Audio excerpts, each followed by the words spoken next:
नमस्कार दोस्तों, राजस्थान स्टडी में आपका स्वागत है।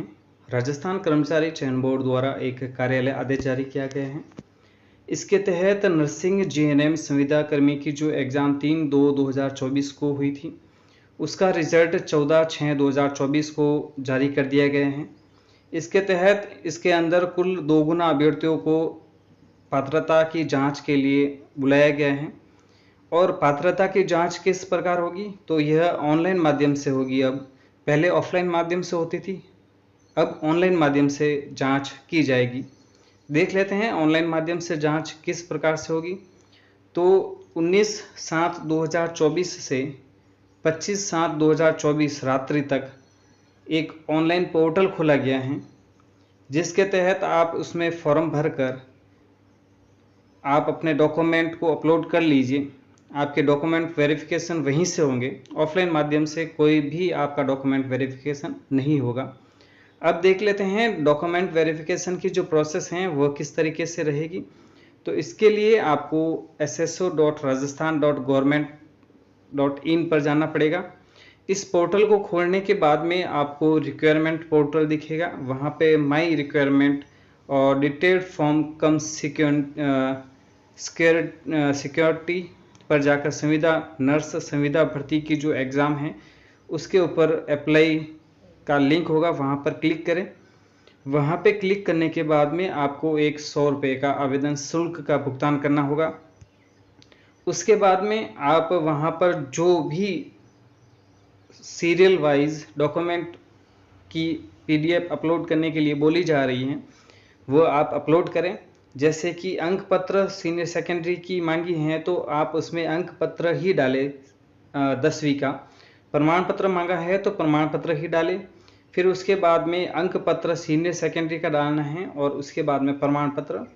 फिर उसके बाद में अंक पत्र डालना है स्नातक का और उसका भी प्रमाण पत्र, और फिर बाद में अंक पत्र, फिर बाद में प्रमाण पत्र। ये सीक्वेंस आपको बनाए रखना है, आपको सीक्वेंस नहीं तोड़ना है।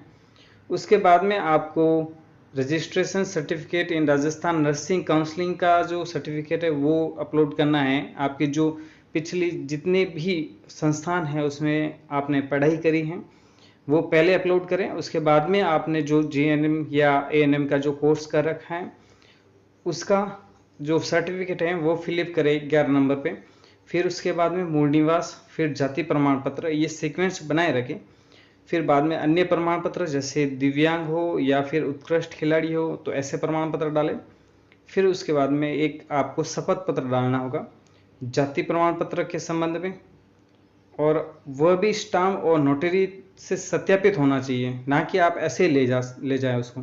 आप नोटरी करवा के फिर बाद में इसको अपलोड करना है। और हस्तलिखित बोर्ड मतलब एक आपको एक कोटेशन दे रखा है RMSSB बोर्ड की साइट पर, वहाँ से वो कोटेशन आप हाथ से लिखे वैसा का वैसा कोटेशन और उसकी फिर PDF बनाकर आप यहाँ पर अपलोड करें, जिससे कि वो जांच सके कि आप वही कैंडिडेट हैं। फिर उसके बाद में जांच ऑनलाइन पात्रता की जांच हेतु निम्न बातों का भी ध्यान रखना है, जिसमें सभी अभ्यर्थियों को पात्रता की जांच ऑनलाइन पोर्टल के माध्यम से ही की जाएगी। किसी भी अभ्यर्थी का ऑफलाइन माध्यम से अवसर प्रदान नहीं किया जाएगा।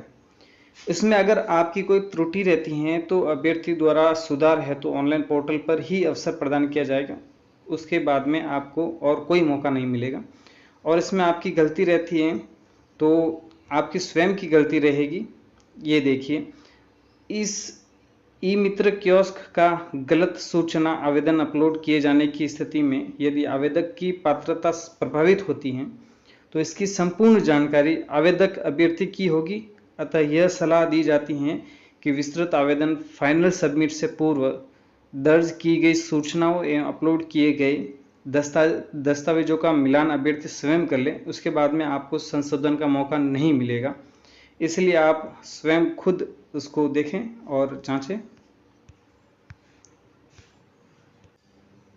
साथ ही एक PDF में एक ही प्रकार की दस्तावेज क्रम से लगी हुई होनी चाहिए, और जो दस्तावेज लगे हैं वह 500 KB और 2 MB के बीच में ही होनी चाहिए। और रंगीन स्कैन PDF अपलोड करें, ब्लैक एंड वाइट अपलोड नहीं करें। एवं डॉक्यूमेंट वेरिफिकेशन पर एक विस्तृत वीडियो चाहते हैं तो हमारे चैनल को लाइक शेयर एंड सब्सक्राइब जरूर करें और कमेंट में ज़रूर बताएं कि ये विस्तृत वीडियो बताइए या फिर आप ये कैसे भर सकते हैं, तो मैं ऑनलाइन माध्यम से ये करके भी आपको बता दूंगा। इस तरह की वीडियो के लिए हमारे चैनल को लाइक शेयर एंड सब्सक्राइब जरूर करें। धन्यवाद।